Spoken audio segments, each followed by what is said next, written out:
So, what is stopping you from achieving greatness? Is it fear? Is it failure? Is it insecurity? Or have you just convinced yourself that the current circumstances that you are living are just too difficult to overcome? Now, most people believe that they would accomplish more if life was easier, or they tell themselves they would take the risk if they had more money or more confidence, if there was more support behind them, if they had better health, or if the opportunity was perfect when it came to them. But greatness is rarely created under a perfect condition or perfect conditions. Now, if anything from this video, I want you to remember this. Greatness is created when someone decides that their circumstances will no longer control the direction of their life. Just think of what I just said. Greatness is created when someone decides that their circumstances will no longer control the direction of their life. There's a book that I've started reading recently. The author is Tom Rath, and I kind of explained this in the previous video, but he explains his life story in that he experienced something that changed the way that he viewed his life. And most of us, me, you, and a lot of other people watching this video, will never truly understand and experience themselves. And Tom Rath, at 22 years old, Tom was battling cancer. And he also, on top of that, was living with a genetic disorder. And at this time, his body was very weak. He spent most of his time in the hospital, and he was surrounded by treatments, uncertainty, and conversations about basically his death. And he was going to die very soon, is what he was being fed. He eventually lost one of his eyes to cancer, and at one point, his condition became so severe that a doctor gave him an estimate time that he was expected to die at 22 years old. Imagine hearing the exact date that you would die at your age. At your age, imagine that. And I can't comprehend the suffering that would go on in my head and in the life around me if I knew the exact date that I would die. And on top of that, the author Tom Rath, he heard this at 22 years old. Now imagine being that told in your life. Scratch that. Imagine being told that the life you thought you had ahead of you may already be over. There was already an expiration date. And most of us live as though we have unlimited time. I for sure, I fall into this for sure. I wake up and I believe that I'm on top of the world and I'll have unlimited attempts at waking up and doing it again, all over again. But in reality, there is a date, we just don't know what it is. And because of that invincibility ideology that we all have, most of us live as though we have unlimited time. We delay our goals, we avoid uncomfortable decisions, and we stay in situations that make us unhappy because change feels frightening. And why change if, we have tomorrow to try again? And we will say we have tomorrow to change these things, and we have next year to go ahead and take a risk. We don't need to take that risk now. And we can become disciplined when life becomes easier.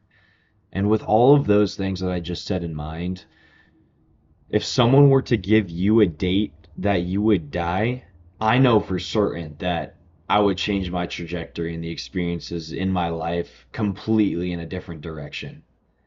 And I've been constantly working at working towards having this ideology that I could die tomorrow, and I need to work towards living life to the fullest today and tomorrow and in the next week. It's so important to live life to the fullest. And think of this in mind, where if you can switch that ideology of, instead of being invincible, that you could potentially die tomorrow, what dream would you pursue? Which friend or relationship or which person would you call? Which habit would you stop wasting your time on? And what excuse would suddenly feel meaningless in your life? He had every reason to just grab a gun and end it all right there.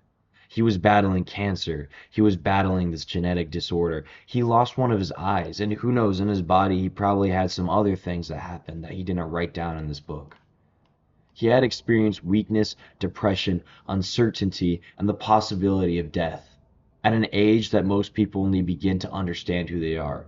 Because I know damn well I'm 21 years old, and that understanding of who I am, I'm just getting a glimpse of it right now. And I have so much more time ahead of me to truly put all the pieces together and figure out who I am. He was a year older than me when he experienced basically when he was going to die, which really cool in the story. He ends up living past the date that he was given and goes on to do so much more than he was expected to do. Really cool story. But this story's focus is on us and to look at our own lives and figure out if someone is facing death and can still search for meaning, what are we doing with our time that has been given? And if someone is confined to a hospital bed and they can still imagine a future, why are we allowing temporary discomfort to control our lives? I had to recognize how lust, destructive habits, and constant media consumption were quietly shaping the person I was becoming. Small choices became repeated patterns that weakened my self control, they affected how I viewed others, and they made distractions feel like it needed to happen. It was a normal thing. And what truly changed me was by overcoming um, these things through honesty and being completely honest with myself. And through that, I realized that my private habits were influencing my entire life, and that consuming this endless content was taking over all of my focus and all of my drive.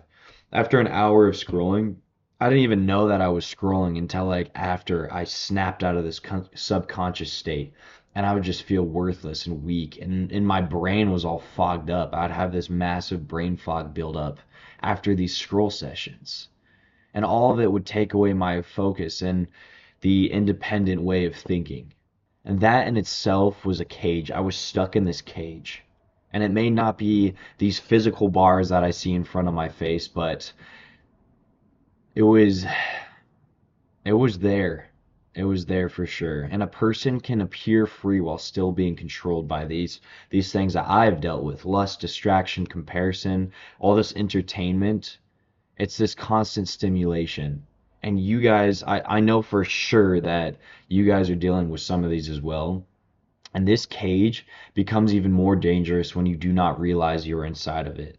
And something that changed with me and my honesty with myself was realizing that there is that cage and being able to break out of there.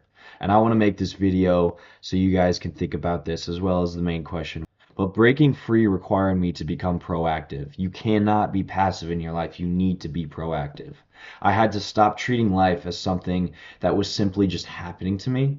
I had to start making deliberate choices about what I watched, what I listened to, and what I thought about, and how I spent my free time.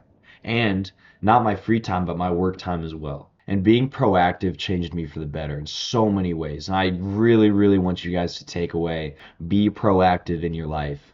Instead of waking up and immediately allowing these world things to control your life, like waking up and grabbing your phone and just scrolling on your phone. Wake up and be active. The first 2 hours of your life are the most active and productive your brain could be. And so by taking those first 2 hours of your day and then going to read a book or going to journal or going to, work out or go on a run, like these change your life for the better in so many ways rather than just laying there rotting your brain. When you create, you become an active participant in your own life. Creating requires thought, and we are getting that stripped away from us in today's society with all this social media and corruption. It requires discipline. It requires vulnerability because what you create may criticize, be rejected, or just completely ignored. But even though that can happen, that is exactly what changes you. And creation forces you to make these decisions that you would never make if you're just following another person's steps. It forces you to develop your own voice. It forces you to take responsibility for the direction of your life. You were not given a mind only to repeat the opinions placed in front of you. You were not given a life to watch other people live their lives. Your attention is one of the most valuable things to have, and it's being stolen from you. There was this thing that I read the other day. The average person has almost 12 hours of screen time every single day. And if you're living like these 16-hour blocks being awake, that's 4 hours of time away from a screen. It's insanity to me. Whatever repeatedly receives your attention will eventually begin to shape your entire identity. If you constantly focus on lust, distraction, comparison, and temporary pleasure, all those things will shape you. And obviously they're going to shape you for the worse. Now it seems obvious when I talk to you about this, but controlled my life. And I know there's some things controlling your life as well. And you need to understand those and become knowledgeable of what is affecting your life. If you focus on discipline, service, growth, faith, responsibility, creating, those things are going to shape you too, and it's going to shape you for the better in ways that you do not understand right now, but it's going to change you significantly. And the question is not whether you are being shaped, the question is whether you are choosing what shapes you. Because at the end of the day, it is your choice and your decision. And Tom did not choose cancer. He did not choose to have this genetic disorder to put the cherry on top with his cancer. He did not want to lose an eye while he had cancer. He did not choose to hear a doctor come up and say, "Oh, hey son, you have only a few years left to live. Good luck with that information." He chose what those experiences meant to him, and he could allow them to become the end of his history and his story, or he could choose those and have them shape his life for the better, which he did, and it changed him for the better, and he lived past, and I believe he's still alive to this day, but he lived past that expected date the doctor gave him, and he did so much more than he was expected to do and live for. That is the exact same choice that you and I are given every single day. We have the exact same choice that we can choose that Tom did. Your circumstances may explain where you are, but they do not have to determine where you finish. Your past habits may have shaped you in a certain way, and they may have influenced the way you think on things, but you can totally change your neural pathways and begin taking your mind back. All it takes is about half a year to truly change yourself and become a completely different person. Now, if you change these habits for a couple days, obviously you're going to be battling your years of past experience, but if you really discipline yourself and have consistency, half a year from now, you're going to be a completely different person, completely changed. The media you consumed may have totally influenced the way you think. You can totally begin to take your mind back through that. You may not control how much time you have, but you control whether you continue wasting it in front of you. So ask yourself again, what's stopping you from actively achieving greatness?